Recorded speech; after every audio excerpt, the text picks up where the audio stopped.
સુરેન્દ્રનગરમાં હિન્દુ કાઠી પરિવારે મુસ્લિમ યુવતીનો ઉછેર કરી ધામધૂમપૂર્વક કર્યા લગ્ન। સોહાના નામની મુસ્લિમ યુવતી 1 મહિનાની હતી ત્યારે તેના માતાપિતાનું નિધન થયું હતું।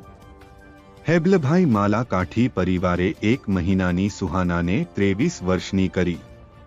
આજે તેના મુસ્લિમ સમાજમાં જ ધામધૂમથી લગ્ન કર્યા। કાઠી પરિવારે મુસ્લિમ યુવતીના નિકાહ કરાવી આપી વિદાય। લાડકોડ ઉછેર કરી યુવતીની વિદાય સમયે કાઠી પરિવારના આંખમાં આંસુ નજરે પડ્યા। કાઠી પરિવારના આંગણે મુસ્લિમ રીત રિવાજથી લગ્ન કરવામાં આવ્યા। કોમી એકતાનું અનેરું ઉદાહરણ પૂરું પાડતો કાઠી સમાજ। મુસ્લિમ દીકરીના લગ્ન હિન્દુ પરિવારે કરતા આજુબાજુના મોટી સંખ્યામાં હિન્દુ પરિવાર રહ્યા હાજર।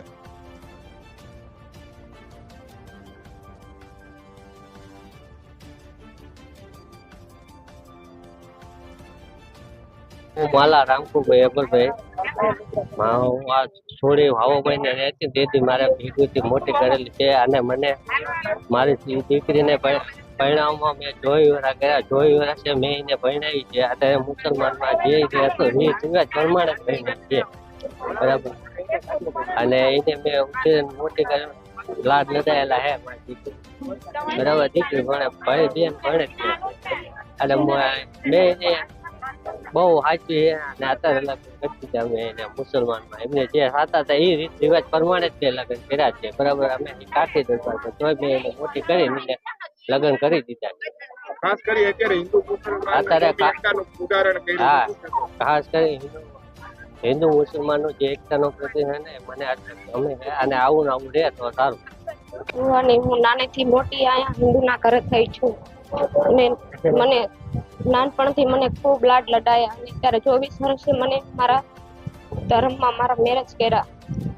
મને કોઈ જાતની ખામી નથી આવવા દીધી।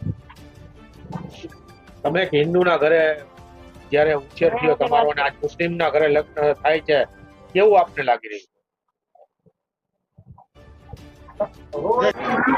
એબલભાઈ ખાચર, એબલભાઈ કાઠી વઢવાણ સમાજમાં કાઠી સમાજના જે છે એમાં એક દીકરી છે કાસમભાઈ જમાદાર કરીને હતા।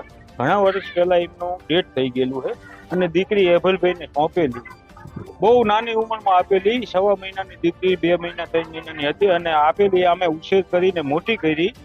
અને દીકરીનું કહેવાનું એવું હતું મને કોઈ બી સમાજમાં તમે પરણાવી દેશો તો ચાલશે, પણ એબલભાઈ એક મોટી ઉચેરા માનવી કહેવાય કે એમે મુસ્લિમ સમાજમાં જ એનો આગ્રહ રાખ્યો અને મુસ્લિમ સમાજમાં બહુ સારું પાત્ર ગોતીને એમને વરાઈ દીધી છે અને એબલભાઈ બહુ સારું કામ કર્યું છે। મુસ્લિમ સમાજે એમનો આભાર માને છે અને એક ખરેખર આજના માહોલમાં એક બહુ ઉમદા કાર્ય છે, એના માટે આપણે શબ્દમાં કંઈ કહી શકીએ એમ નથી।